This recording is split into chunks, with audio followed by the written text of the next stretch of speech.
السلام علیکم دوستو، welcome to my YouTube channel facts boy.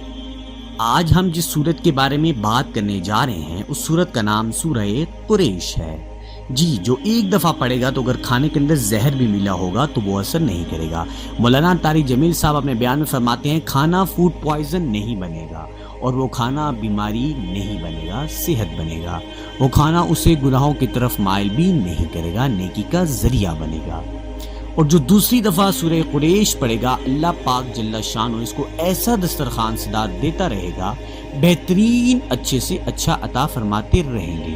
ظاہر ہے روزی سوکھی ہوگی تو دسترخوان اچھا ہوگا۔ اور جو تیسری مرتبہ سورہ قریش پڑھے گا، اللہ جل شانہ اس کی 7 نسلوں کو بھی لاجواب کھانے دسترخوان دیتے رہیں گے۔ صدقہ جاریہ سمجھ کر اس ویڈیو کو آگے ضرور شیئر کریں، اور مزید ویڈیوز کے لیے اس چینل کو سبسکرائب اور بیل آئیکن کو پریس ضرور کیجیے گا۔